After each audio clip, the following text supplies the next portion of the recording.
വന്ദേ മാതരം.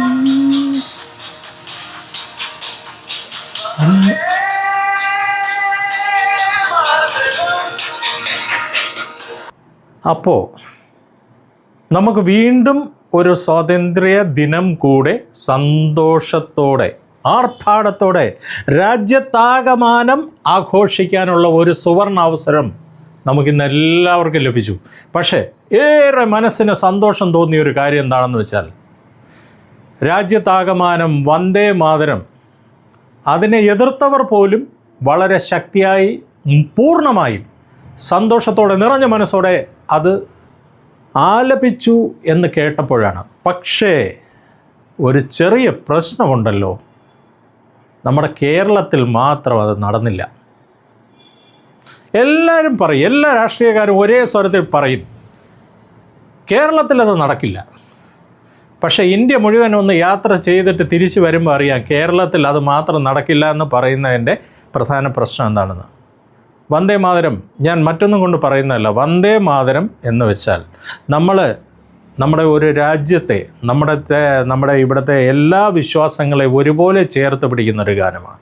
പക്ഷേ അതിനകത്ത് വരുന്ന ഒരു ചെറിയ ഒരു പദം, അത് ശരിക്കും പറഞ്ഞാൽ ഒരു എന്താ പറയുക, അതിപ്പോൾ ഏതെങ്കിലും ഒരു മതത്തെ പ്രീണിപ്പിക്കുന്ന രീതിയിൽ ഉള്ളതല്ല എന്നുള്ളത് സത്യമാണ്.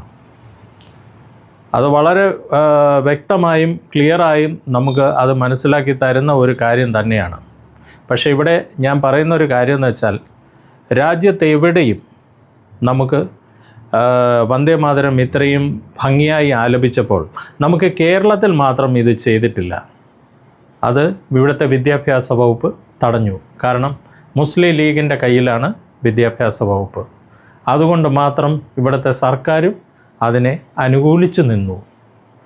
ഇത് മതേതരമാണോ മതപ്രീണനമാണോ?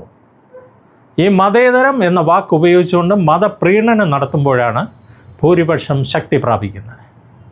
അതറിയാൻ വയ്യാഞ്ഞിട്ടല്ല ഇവിടെ എല്ലാവരും ഒരു വിഭാഗത്തെ മാത്രം ഇങ്ങനെ ഉയർത്തിക്കൊണ്ടു പോകുന്നത്. ശരിയായ പാതയിലൂടെ ഇനിയും മുന്നോട്ട് ഒരുപാട് പോയാൽ രാജ്യത്തിൻ്റെ ഐക്യം ഒരുപാട് ഉയരങ്ങളിലേക്ക് കൊണ്ടുപോകാൻ നമുക്ക് കഴിയും. പക്ഷേ അല്ലാത്ത പക്ഷം അത് വീണ്ടും തകർച്ചയിലേക്ക് തന്നെ പോയിക്കൊണ്ടിരിക്കും. മതപ്രീണനം എന്ന് അവസാനിക്കുന്നു അന്ന് മാത്രമേ വർഗീയത ഇവിടെ ഇല്ലാതാവുകയുള്ളൂ. നന്ദി. Good bye.